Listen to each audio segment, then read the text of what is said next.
Hey, I'm Laurel, and welcome to The Real Estate of Mind, the podcast where real estate, finance, mindset, and mental health all come together. Today, we're talking about something that sits at the center of everything that we do in business and in life.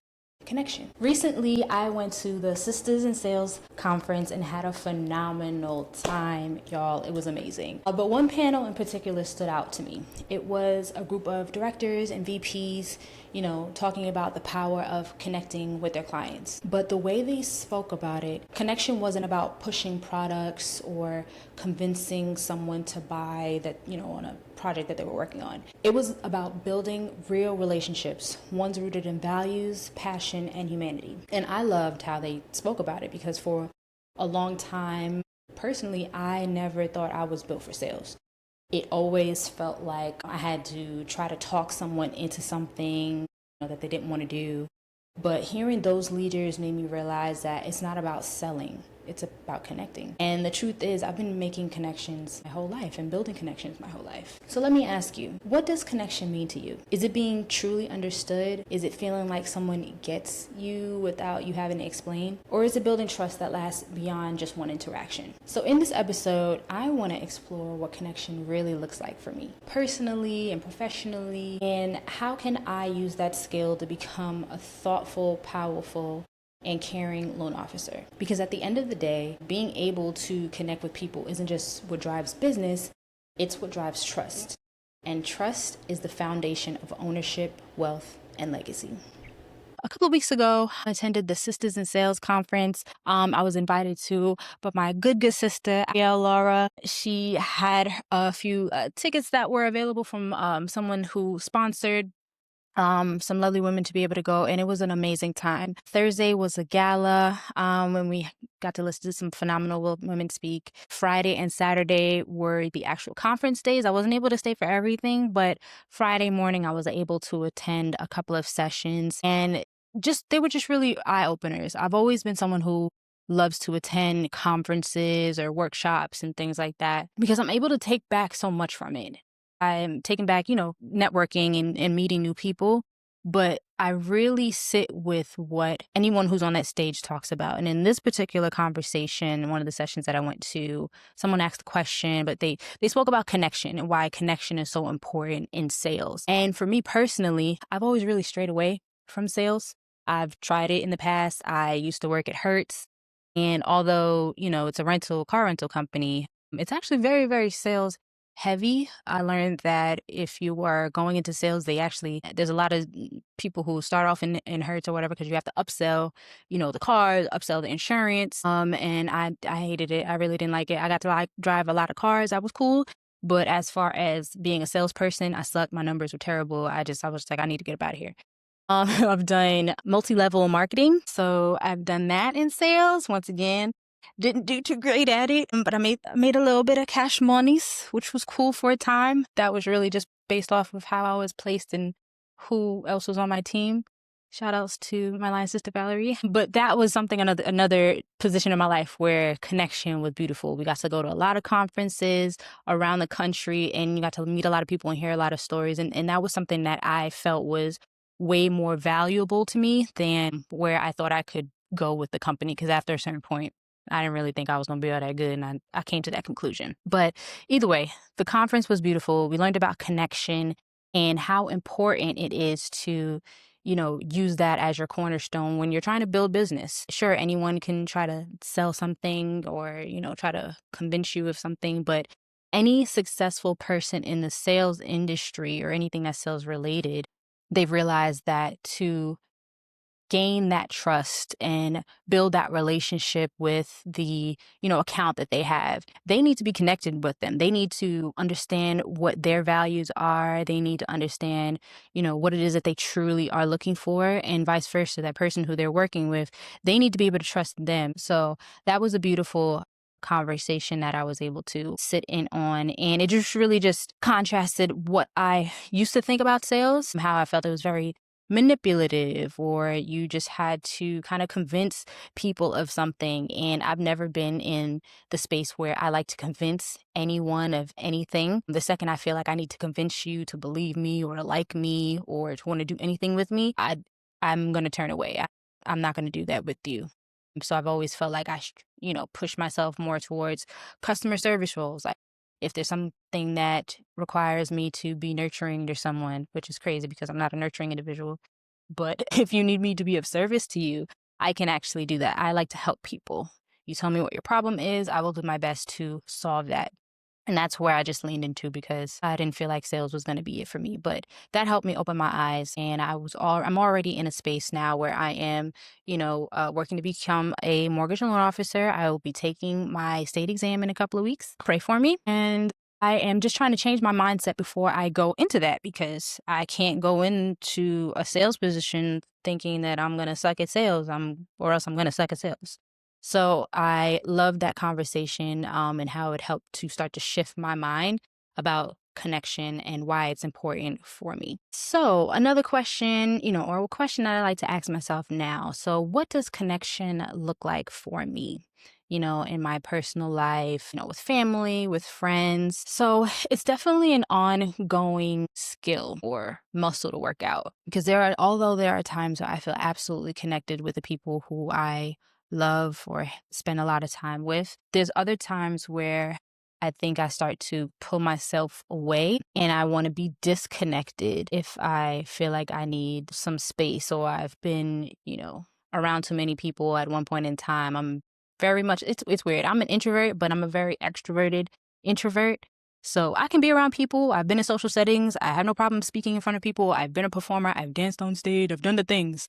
But there's other times where I don't want to be near anybody, so I just want to disconnect from everything. That's something that I'm working to do less while still finding new ways to cultivate the relationships with the people that I have in my life currently.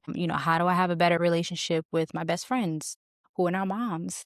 How do I have, better connect with my friends and how we're navigating our careers and like what do we want to do next? How do I better connect with my sister, my blood sister, and how do we, figure out what are the next chapters going to be in our life? Like, how do I connect better with myself, essentially, so I can find a way to connect with other people better? How do I start to figure out what questions I need to ask of myself so that I can meet people in a different place? So wherever I meet myself is where you meet other people. So how can I figure me out so I can have more space to get to know and let in other people? So I think that's where I am right now when it comes to connection. I'm going to think about it professionally. I've never been much of a networker, but I am doing my best to go out to more events and, give a business card, speak with someone, connect with someone who's in a different business than you, and just have a conversation. I actually have great conversations with absolute strangers. I love talking to strangers.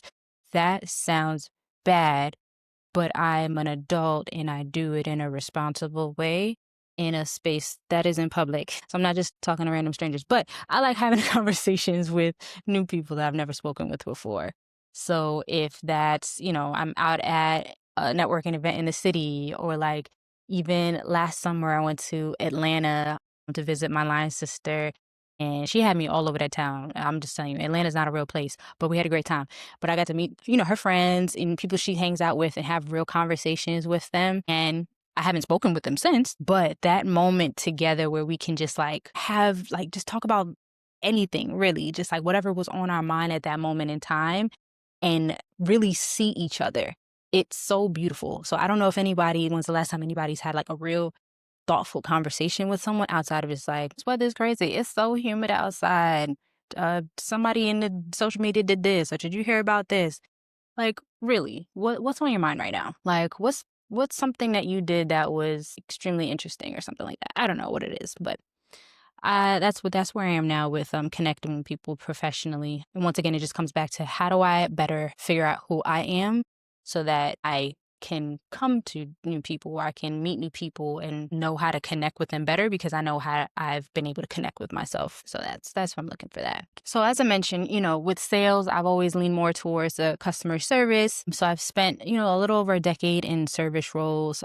I used to work at a couple of insurance companies in customer service and then moved up as a liability adjuster. And now I work in the real estate industry as a loan processor with a private lending firm. So I definitely love that I was able to always connect with people there. Being trained in customer service, you literally are taught how to build rapport, problem solve, and connect with people in a very quick way because they're on the phone with you. They have a child screaming in the back, or they're at work and they only got 5 minutes for their break and they need something done real quick, but they also need to feel like they trust you when they speak with you because you're just a stranger over the phone.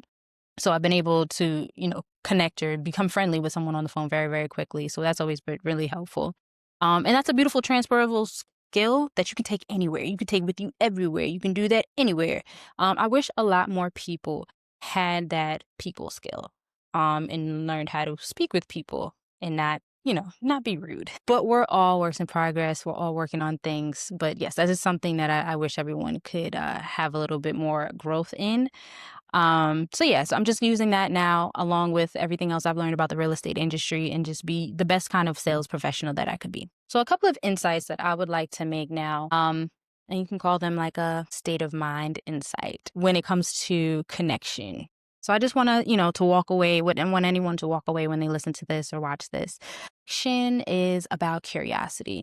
Let's start finding ways to ask better questions of ourselves and of others. Connection is about empathy. I know everyone has a story, everyone has things going on in their world, but being empathetic and understanding that another human being is in front of you, that is a beautiful way to connect it. It just kind of drops everything else out of the way that's irrelevant.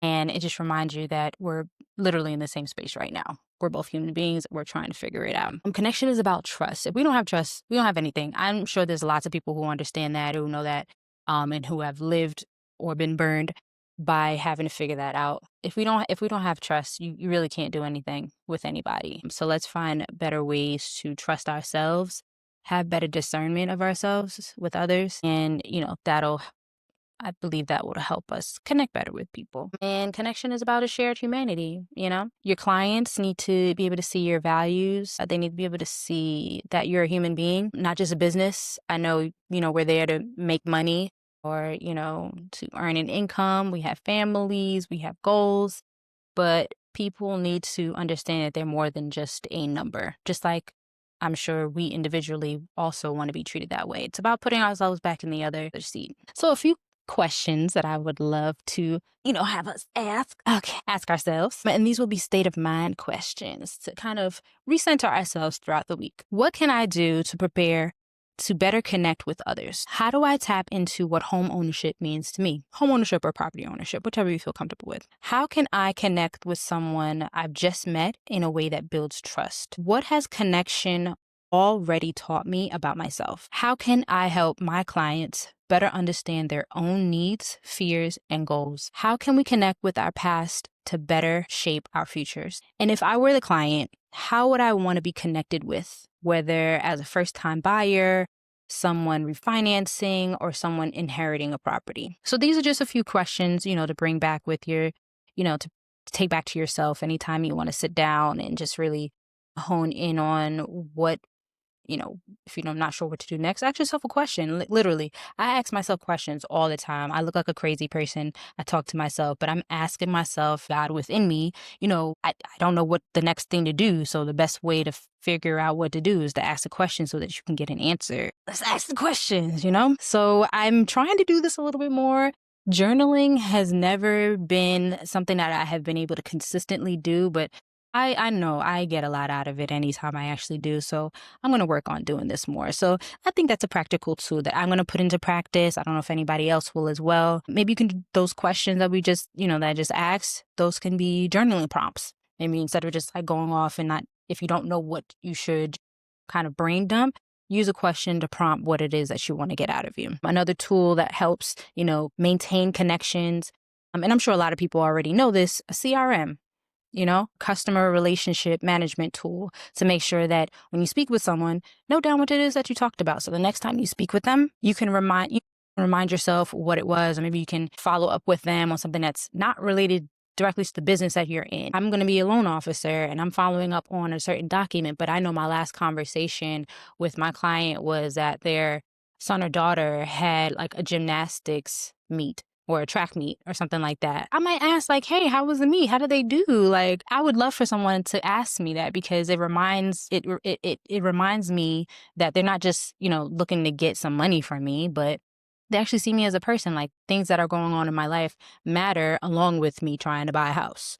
All the things come together. Another tool, active listening. My gosh, I think as a collective, I do my best. Sometimes it's a little bit hard. You get distracted in your own mind, and you start thinking about you hungry and you want to go get some Chick-fil-A after this, and now you're not listening to the person. But active listening is so, so important in our personal lives and in our professional ones. Repeat back what you hear. If you're listening or you're talking to someone, try to repeat back what you heard. Validate the feelings of someone else, and just remember that the people that we work with or that we want to work with, they're not just numbers. They're people. We're all people together. So yeah. So those are just a few things I'd like to put more into practice with myself, and to make sure that other people put into practice as well. So what did we uncover today? Connection is curiosity. It's asking better questions of ourselves and of others. It's empathy, putting ourselves in someone else's shoes, whether they're buying their first home, refinancing their property to pull out money and pay down debt, or inheriting property that's been passed down, and, they're just trying to figure out what it is that they're supposed to do with it. It's trust. Showing up consistently, listening carefully, and keeping people's best interests at the center of what we do. For me, connection has been a mirror. It's taught me how to show up more fully, how to listen more deeply, and how to make space for someone else's vision of their future. And as I continue on this journey toward becoming a loan officer, I know connection will be the thing that sets me apart. And it's not just with closing loans, but with helping people feel seen, feel heard, and supported in the process of home ownership, or, anything real estate related. Now, I'll leave you with this question. Who in your life do you need to connect with more deeply? And ask this of myself as well. A friend, family member, a client, or even yourself. Because being able to connect with people is what drives business, and that it drives impact. And without connection, there's no trust. Without trust, there's no ownership, literally. And without ownership, there's no legacy. Thank you for sharing this space with me today. If this episode resonated with you, I hope you share it, with someone else who you feel could use it, as a reminder about the power of connection. And to remember to keep connecting, keep growing, and keep planting seeds your future self will thank you for. I'll see you next time. Bye.